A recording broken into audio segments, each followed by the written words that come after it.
কুল লিল মুমিনিনা ইয়াগুদ্দু মিন আবসারিহিম। সূরাতুন নূর 31 এবং 32 নম্বর দুটি আয়াত। আমি আয়াতের নাম্বার বলে দিলাম, বাসায় গিয়ে কোরআনে কারীম খুলে বাংলা একটা অনুবাদ বের করে মিলায়া নেবেন। কুল লিল মুমিনিনা ইয়াগুদ্দু মিন আবসারিহিম। আল্লাহ তাবারক ওয়া তাআলা প্রথমে মুমিনদের বলেছেন, হে মুমিনরা,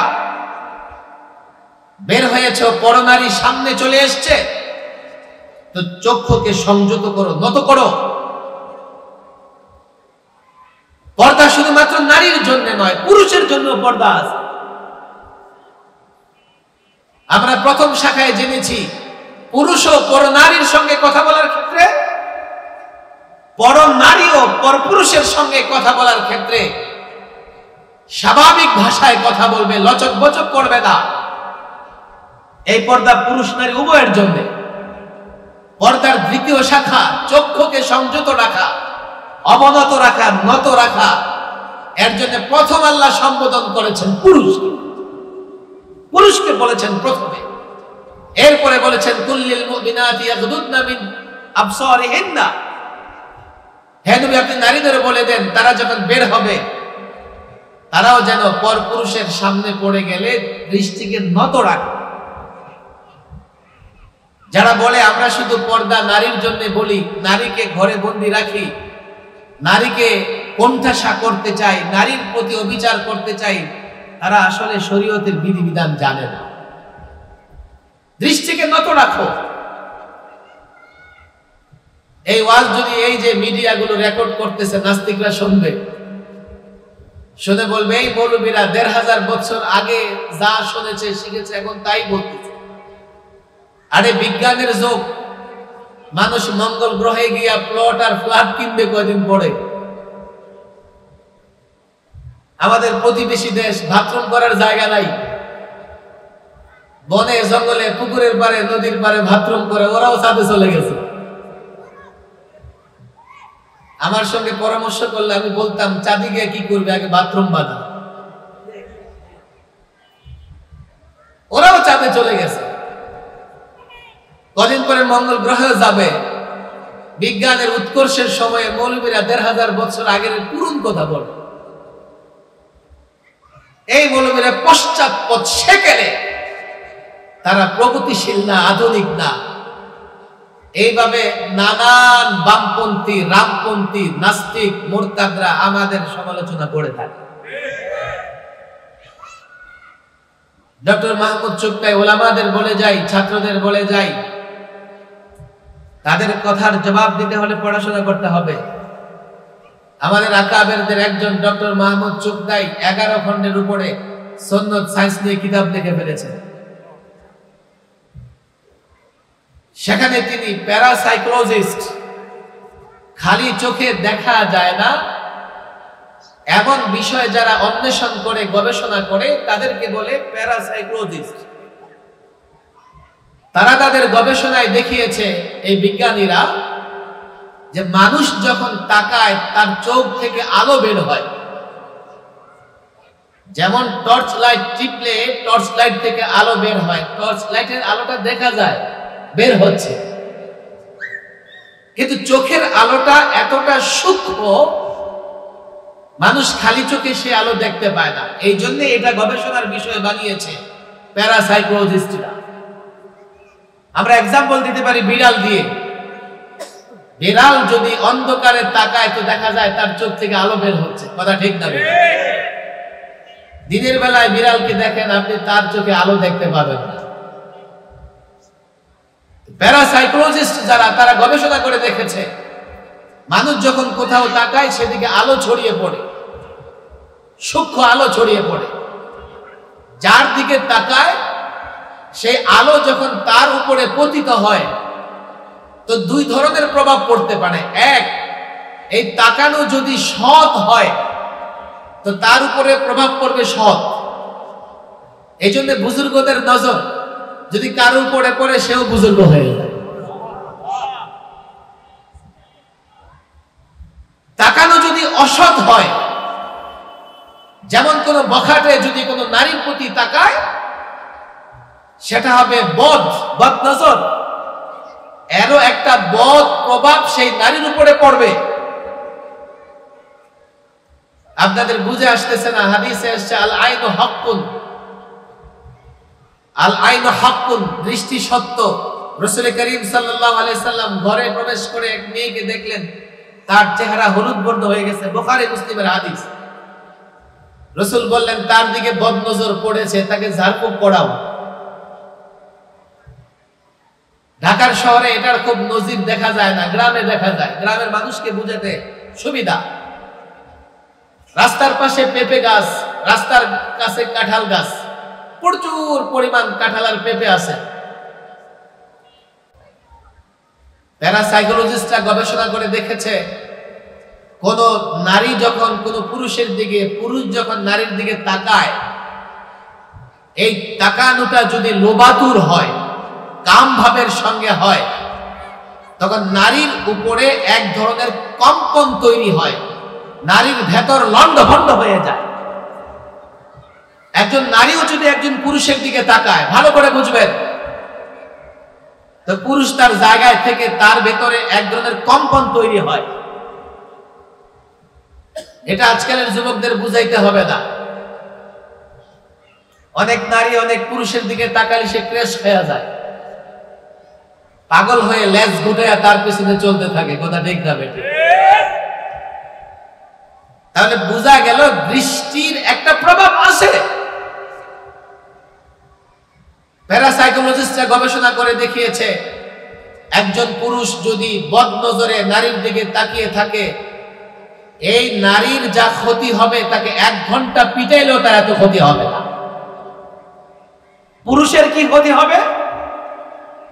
আল্লাহ মাফ করুন, যে সমস্ত ছেলেরা, পুরুষরা না বুঝে রাস্তায় দাঁড়িয়ে শুধু নারী দেখে। গার্লস স্কুল থাকলে তার আশেপাশে আমাদের যুবকদের একটা মেলা, একটা ভিড় লেগেই থাকে। সকাল বিকাল নারীদের দেখে দেখে মজা নেয়, স্বাদ নেয়। এই যে সে এইভাবে সারাদিন তার দৃষ্টি শক্তিকে ব্যবহার করতেছে, ভেতরে কাম ভাব সৃষ্টি করতেছে, এমন যদি চলতে থাকে, দাম্পত্য জীবনে কোনোদিন যখন সে বিয়ে করবে, দাম্পত্য জীবনে সুখী হতে পারবে না। আরে ভাই, একটা মেশিন যদি 24 ঘন্টা স্টার্ট দেওয়া থাকে, একটা সময় সে মেশিন তো নষ্ট হবে। তুমি 24 ঘন্টা তোমার মধ্যে যৌন উত্তেজনা লালন করতে যদি থাকো, একটা সময় তোমার ভেতরে আর যৌন উত্তেজনা কাজ করবে না। চিকিৎসা বিজ্ঞানের কথা বলে। এখন যদি কোনো নাস্তিক, মুরতাদ, বামপন্থী, রামপন্থী কথা বলে যে আপনারা 1500 বৎসর আগের কথা বলেন, আমরা বলবো তোমরা আসলে 1500 বৎসরের সময়টাই জানতেছো। 1500 বৎসর আগে রাসূল যা বলে গেছেন, এখন বিজ্ঞান কিছুটা আবিষ্কার করতে পেরেছে। কিয়ামত পর্যন্ত রাসূল যে সুন্নতি নির্দেশনা আমাদেরকে দিয়ে গেছেন, আমরা বিজ্ঞান জানি আর না জানি, বিজ্ঞান পড়ি আর না পড়ি, এর উপর আমল করতে থাকলে বিজ্ঞানের উপকারিতা আমরা পেয়ে যাব।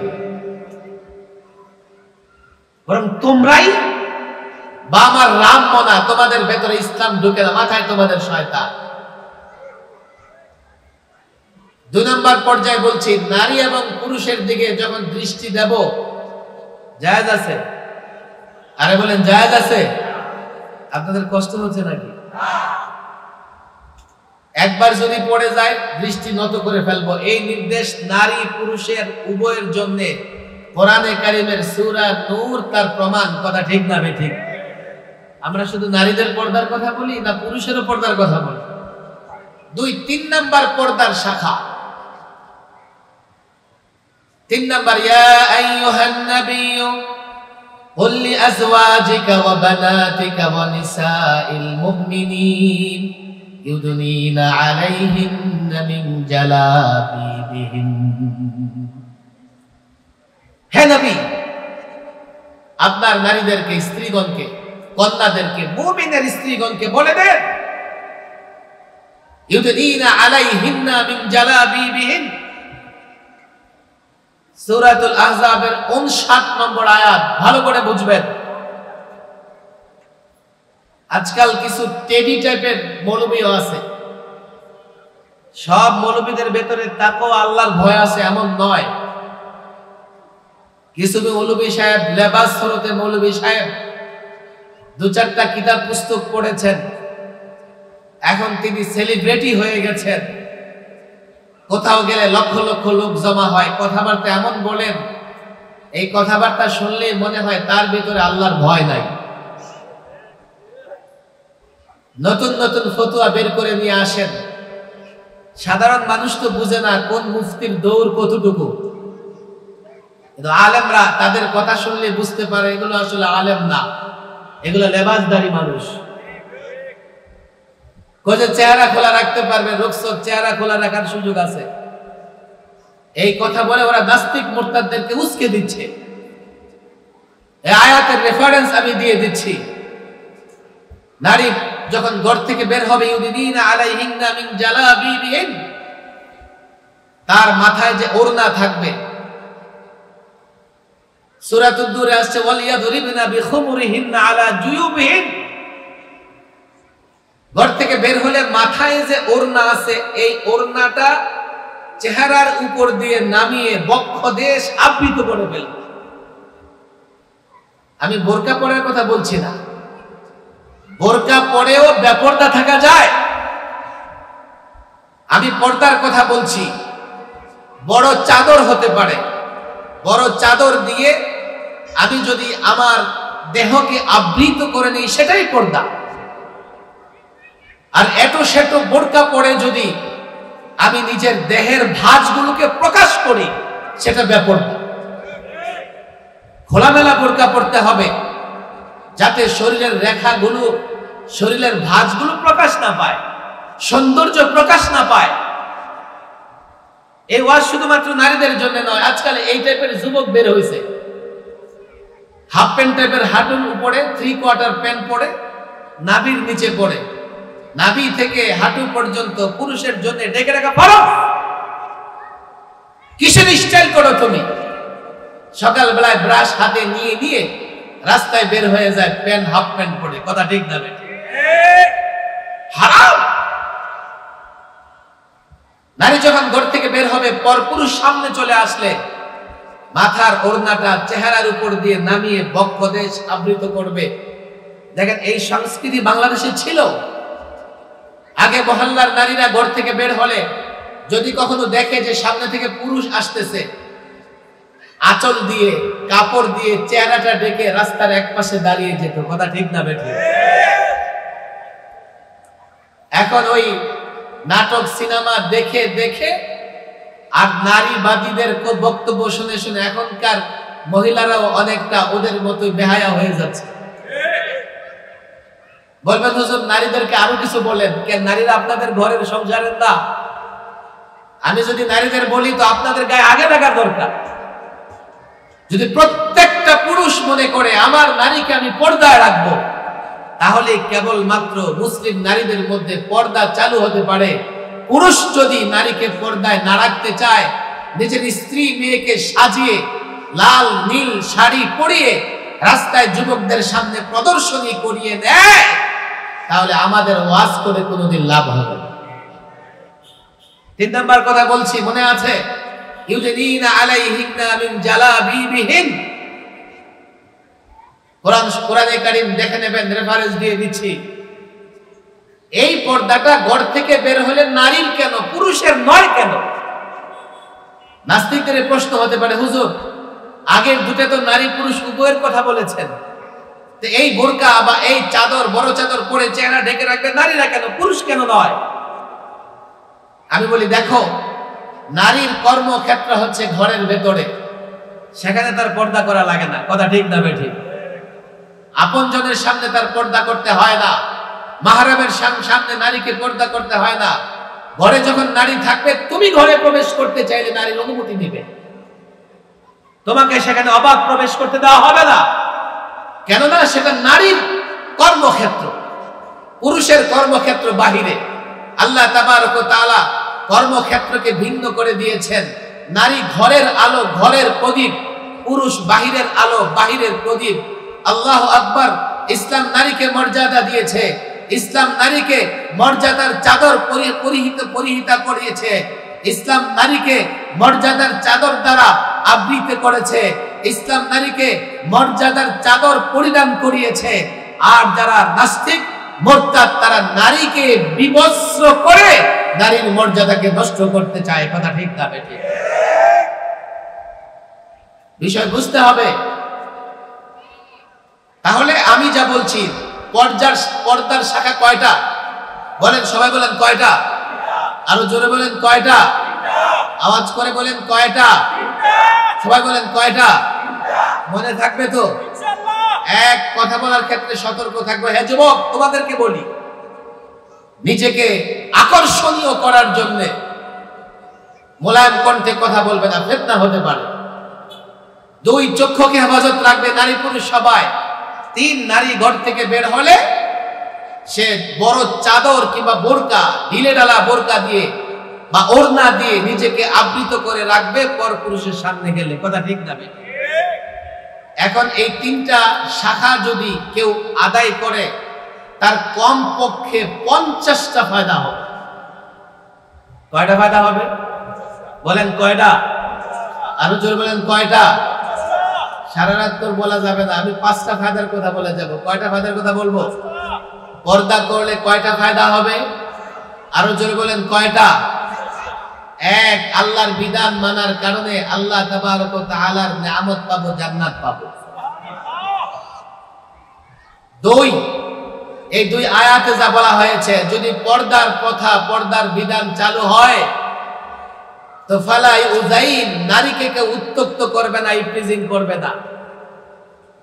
একজন বোরকা পরিহিতা নারী যদি বের হয়ে যায়, যুবক দেখলে খালাম্মা বলে রাস্তা ছেড়ে দেবে। আপনারা তো ঠিক বলছেন।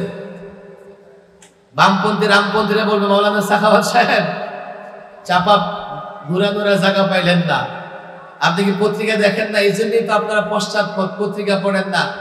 ওই পত্রিকায় কত দেখি বোরকা পরিহিতা নারীও ধর্ষণের শিকার হয়। তাহলে বোরকা পরেই যে যুবকরা সম্মান করবে, আপনি কোথায় গ্যারান্টি দিতে পারেন? আমি গ্যারান্টি দিতে পারি। তাহলে এই যে মাঝে মধ্যে অ্যাক্সিডেন্ট গুলো ঘটের কারণ কি সেটা অনুসন্ধান করতে হবে। কারণ আসলে বোরকা কিংবা পর্দা নয়, পর্দা তো তার নিরাপত্তার জন্যই ছিল।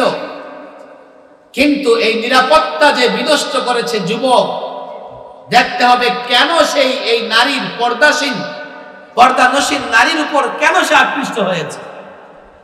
সে তো তাকে দেখেও না, তার চোখও দেখে না ঠিক মতো। কারণ হচ্ছে, আমার ভাইয়েরা আমি বলে যাই, শুনবেন, একজন যুবক সারাদিন টেলিভিশনে উলঙ্গ ছবি দেখে, নাচ গান দেখে, বেপর্দা নারী দেখে, ইউটিউবে দেখে, ফেসবুকে দেখে, সারাদিন এগুলো দেখে, নোবেল, নাটকে নারীর প্রতি প্রেম ভালোবাসা এইগুলো সে পড়তে থাকে। আর সারাদিন তার ভাবনায় নারী থাকে। একটা সময় নারীকে পাওয়ার জন্য সে উন্মাদ হয়ে যায়, নারীকে পাওয়ার জন্য সে পাগল হয়ে যায়।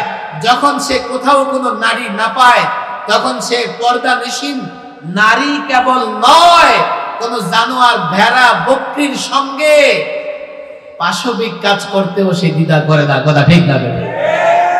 তোমরা শুধু পত্রিকায় বোরকা পরিহিতা নারীদের খবর রাখো, আর আমি তো পত্রিকায় এই খবরও রাখি যে যুবক উন্মাদ হয়ে ভেড়া বকরির সঙ্গে এই কুকর্ম করে ফেলেছে, এমন নিউজও আছে। তাহলে বোঝা গেল ওই বোরকা পরিহিতা সে দায়ী নয়, তোমার সমাজ ব্যবস্থা দায়ী, তোমার কালচার দায়ী, তোমার এই উন্মুক্ত। অবাক হবেন, বাংলাদেশের এই কথা আমি কতবার বলেছি, এখানেও বলে যাই, এই প্রজন্ম হয়তো আগামীতে দেশ পরিচালনা করবে। আপনি মধ্যপ্রাচ্যে যাবেন, যে কোনো ওয়েবসাইটে আপনি ঢুকতে পারবেন না। যদি কোনো অশ্লীল বা উলঙ্গপনা থাকে, কোথাও বেহায়াপনা থাকে, আপনি সেই সাইটে ক্লিক করলে হাযা মামনুউন সুন্দর করে লেখা উঠবে, এটা নিষিদ্ধ।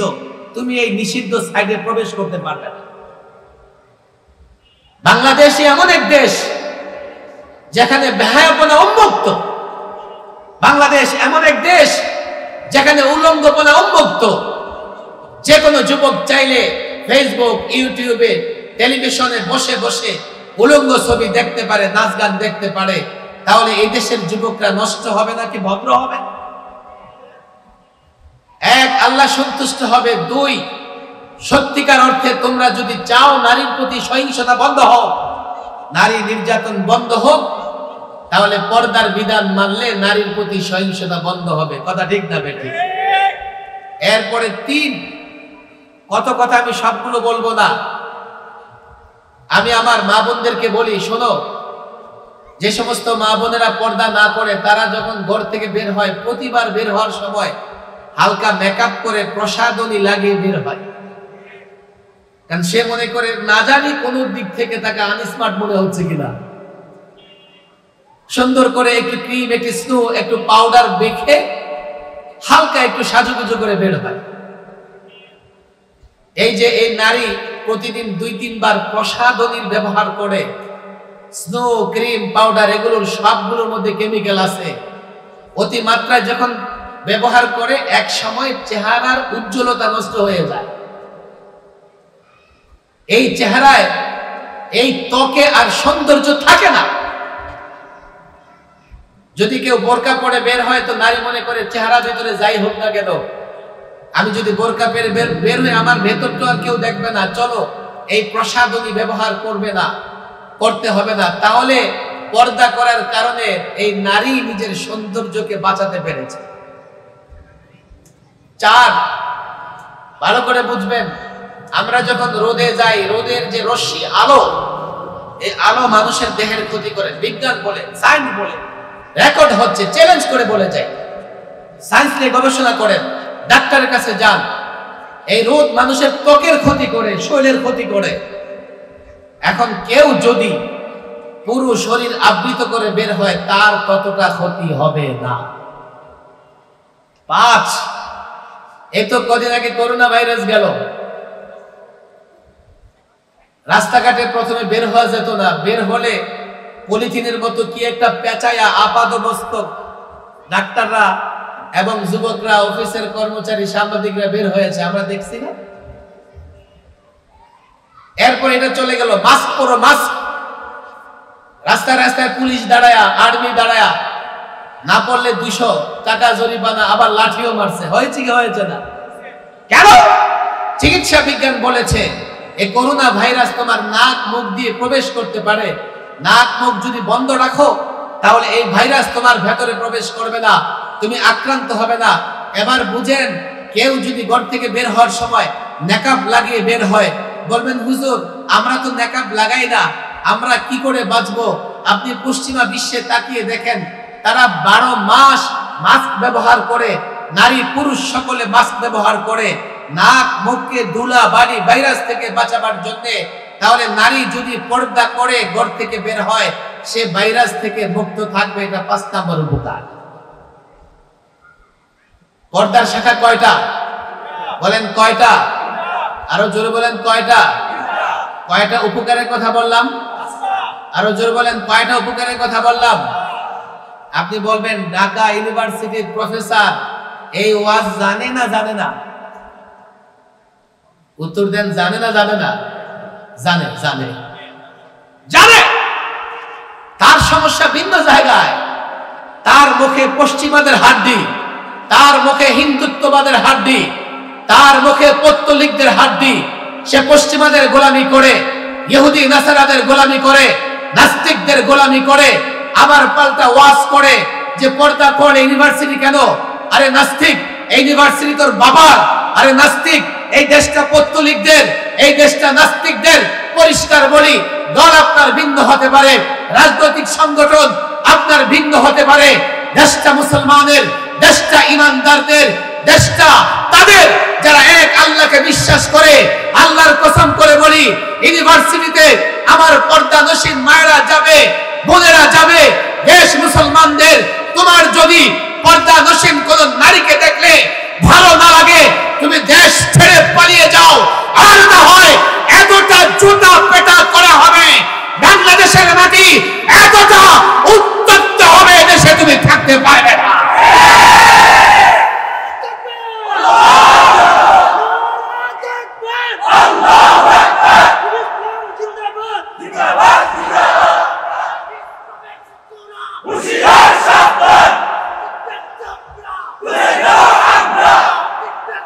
আমি রাজনৈতিক বক্তব্য দিব না, রাজনৈতিক কথাও আনবো না। সব দলের লোকদেরকে বলে দেই, শোনো, এই বক্তৃতা রাজনৈতিক নয়। এই বক্তৃতা ইমান হেফাজতের তাসলিমা নাসরিন কোরআনের বিরোধিতা করেছে, দেশে থাকতে পারে নাই। কেন?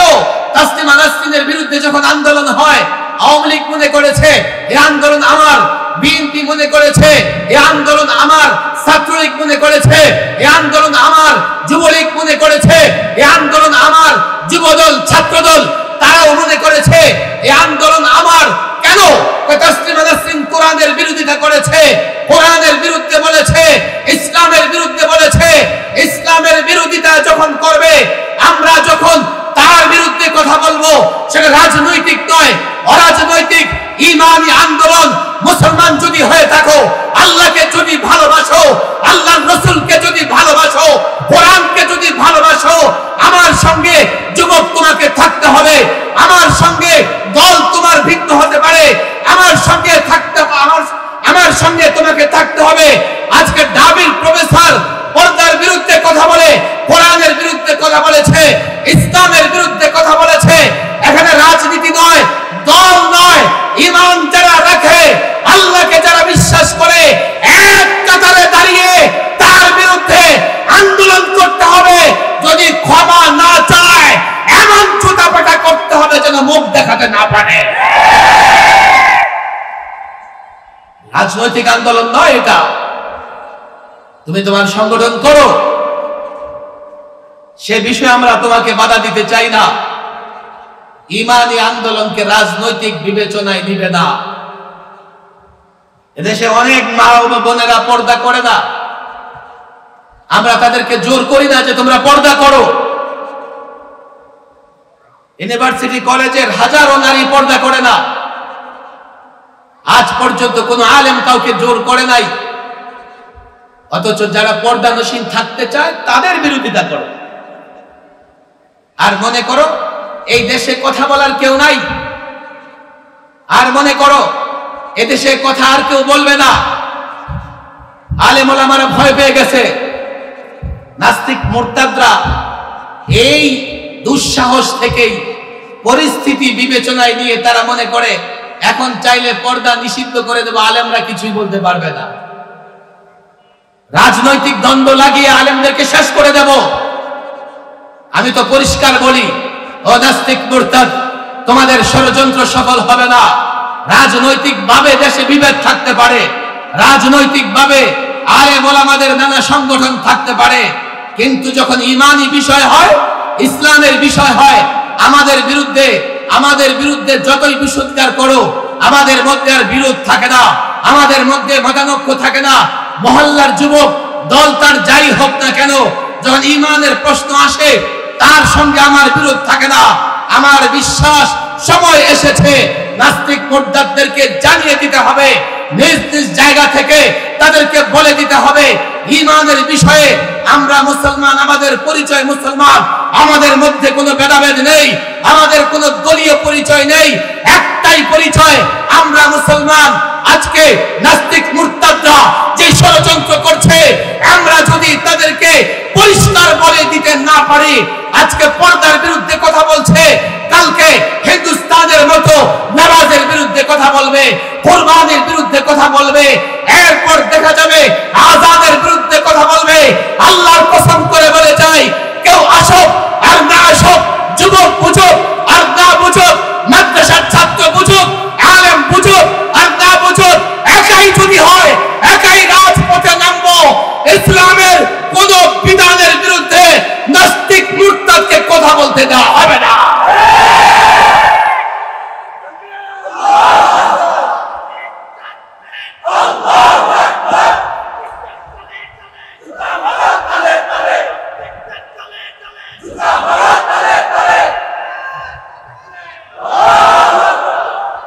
আমি জানি না আপনাদেরকে বুঝাইতে পারছি কিনা। পর্দা কথা নারীর বিরুদ্ধে নয়, পর্দা নারী এবং পুরুষ উভয়কে সংরক্ষিত রাখে, মর্যাদার সঙ্গে রাখে। কথা ঠিক না বেঠে? আচ্ছা, আপনারা বাস্তবতা দেখেন, একটা ফ্যামিলিতে যদি একটা ফ্যামিলিতে একটা যুবক যদি কোনো নারীকে নিয়ে চলে যায়, আল্লাহ মাফ করুক, এই পুরা ফ্যামিলিটা নষ্ট হয়ে যায়, এই পুরা ফ্যামিলিটার ইজ্জত সম্মান ধ্বংস হয়। কথা ঠিক না বেঠিক? আর যদি সেটা পরকীয়া হয়, কোন এক বংশের নারী কিংবা পুরুষ, পত্রিকায় তো মাঝে মধ্যে এটাও দেখা যায়, 8 সন্তান রেখে নারী আরেক পুরুষের হাত ধরে পালিয়ে গেছে, দেখা যায় কি যায় না? পর্দার কথা মানবা না, পর্দা করবা না, এমন মুসিবত চলে আসবে এই মহল্লায় আর চেহারা দেখাইতে পারবা না। তোমার ছেলে তোমার মেয়ে এমন কাজ করে ফেলবে, এই চেহারার মহল্লায় দেখাতে পারবে না। আমি জানি আমরা সমাজের মানুষের সঙ্গে মিলেমিশে আছি, আজকে বেপরদার কারণে অনেক ফ্যামিলি ধ্বংস হয়ে যাচ্ছে, অনেক যুবকের চরিত্র নষ্ট হয়ে যাচ্ছে। আস্তে আস্তে আমাদের যে পারিবারিক বন্ধন, এই বন্ধনগুলো নষ্ট হয়ে যাচ্ছে। কথা ঠিক না বেঠিক? এই জন্যে আমি চেষ্টা করেছি আপনাদেরকে বুঝাইতে।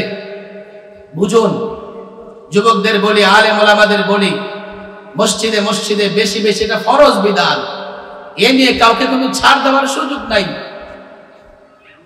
আমি এই মিডিয়ায় প্রচার হচ্ছে, আমি সকল শিক্ষিত ভাইকে বলি, তুমি যেই দল করো, যেই রাজনৈতিক দল করো, আমি তোমাকে বাধা দিব না। তুমি এটা বুঝো, ইসলাম যে পর্দার বিধান দিয়েছে এটা আমাদের জন্য কল্যাণের। কথা ঠিক না বেঠিক?